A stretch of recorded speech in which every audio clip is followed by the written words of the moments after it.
ஆண்டவரும் இரட்சகரும் ஆகிய இயேசு கிறிஸ்துவின் தூய நாமம் மகிமைப்படுவதாக. மார்க் எழுதின சுவிசேஷம் 5ஆம் அதிகாரத்தில் உள்ள வசனங்களை நாம் இப்பொழுது தியானிக்க இருக்கிறோம். பின்பு அவர்கள் கடலுக்கு அக்கறையில் உள்ள கதரேனருடைய நாட்டில் வந்தார்கள். அவர் படவிலிருந்து இறங்கினவுடனே அசுத்த ஆவியுள்ள ஒரு மனுஷன் பிரேத கல்லறைகளிலிருந்து அவருக்கு எதிராக வந்தான். அவனுடைய குடியிருப்பு கல்லறைகளிலே இருந்தது. அவனை சங்கிலிகளினாலும் கட்ட ஒருவனாலும் கூடாதிருந்தது. அவன் அநேகந்தரம் விலங்குகளினாலும் சங்கிலிகளினாலும் கட்டப்பட்டிருந்தும் சங்கிலிகளை முறித்து விலங்குகளை தகர்த்து போடுவான். அவனை அடக்க ஒருவனாலும் கூடாதிருந்தது. அவன் எப்பொழுதும் இரவும் பகலும் மலைகளிலும் கல்லறைகளிலும் இருந்து கூக்குரலிட்டு கல்லுகளினாலே தன்னை காயப்படுத்தி கொண்டிருந்தான். அவன் இயேசுவை தூரத்திலே கண்டபோது ஓடி வந்து அவரை பணிந்து கொண்டு, இயேசுவே, உன்னதமான தேவனுடைய குமாரனே, எனக்கும் உமக்கும் என்ன? என்னை வேதனைப்படுத்தாதபடிக்கு தேவன் பேரில் உமக்கு ஆணை என்று மிகுந்த சத்தமிட்டு சொன்னான். ஏனெனில் அவர் அவனை நோக்கி, அசுத்த ஆவியே, இந்த மனுஷனை விட்டு புறப்பட்டு போ என்று சொல்லி இருந்தார். அப்பொழுது அவர் அவனை நோக்கி, உன் பேர் என்னவென்று கேட்டார். அதற்கு அவன், நாங்கள் அநேகராய் இருக்கிறபடியால் என் பேர் லேகியோன் என்று சொல்லி தங்களை அந்த திசையிலிருந்து துரத்தி விடாதபடிக்கு அவரை மிகவும் வேண்டிக் கொண்டான். அப்பொழுது அவ்விடத்தில் மலை அருகே அநேகம் பன்றிகள் கூட்டமாக மேய்ந்து கொண்டிருந்தது. அந்த பிசாசுகள் எல்லாம் அவரை நோக்கி, பன்றிகளுக்குள்ளே போகும்படி அவைகளுக்குள்ளே எங்களை அனுப்பும் என்று அவரை வேண்டிக் கொண்டன. இயேசு அவைகளுக்கு உத்தரவு கொடுத்தவுடனே அசுத்த ஆவிகள் புறப்பட்டு பன்றிகளுக்குள் போயின. உடனே ஏறக்குறைய 2000 பன்றிகள் உள்ள அந்த கூட்டம் உயர்ந்த மேட்டிலிருந்து ஓடி கடலிலே பாய்ந்து கடலில் அமிழ்ந்து மாண்டது. பன்றிகளை மேய்த்தவர்கள் ஓடி இதை பட்டணத்திலும் சுற்றுப்புறங்களிலும் அறிவித்தார்கள். அப்பொழுது சம்பவித்ததை பார்க்கும்படி ஜனங்கள் புறப்பட்டு இயேசுவினிடத்தில் வந்து, லேகியோனாகிய பிசாசுகள் பிடித்திருந்தவன் வஸ்திரம் தரித்து உட்கார்ந்து புத்தி தெளிந்திருக்கிறதை கண்டு பயந்தார்கள். பிசாசுகள் பிடித்திருந்தவனுக்கும் பன்றிகளுக்கும் சம்பவித்ததை கண்டவர்களும் அவர்களுக்கு விவரமாய் சொன்னார்கள். அப்பொழுது தங்கள் எல்லைகளை விட்டு போகும்படி அவரை வேண்டிக் கொள்ள தொடங்கினார்கள். அப்படியே அவர் படவில் ஏறுகிற பொழுது பிசாசு பிடித்திருந்தவன் அவரோடே கூட இருக்கும்படி தனக்கு உத்தரவு கொடுக்க அவரை வேண்டிக் கொண்டான்.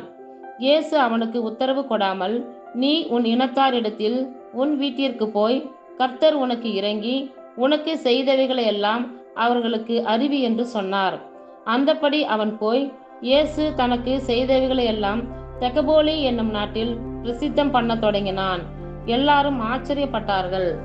இயேசு படவில் ஏறி மறுபடியும் இக்கரைக்கு வந்து கடலோரத்தில் இருந்தபோது திரளான ஜனங்கள் அவரிடத்தில் கூடி வந்தார்கள்.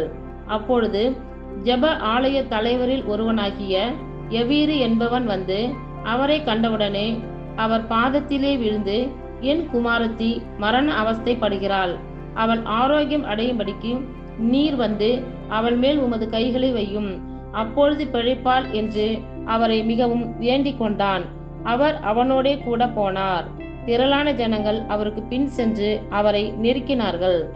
அப்பொழுது 12 வருஷமாய் பெரும்பாடுள்ள ஒரு ஸ்திரீ அநேக வைத்தியர்களால் மிகவும் வருத்தப்பட்டு தனக்கு உண்டானவைகளை எல்லாம் செலவழித்தும் சற்றாகிலும் குணமடையாமல் அதிக வருத்தப்படுகிற பொழுது இயேசுவை குறித்து கேள்விப்பட்டு, நான் அவருடைய வஸ்திரங்களை ஆகிலும் தொட்டால் சொஸ்தமாவேன் என்று சொல்லி ஜன கூட்டத்துக்குள்ளே அவருக்கு பின்னாக வந்து அவருடைய வஸ்திரத்தை தொட்டாள்.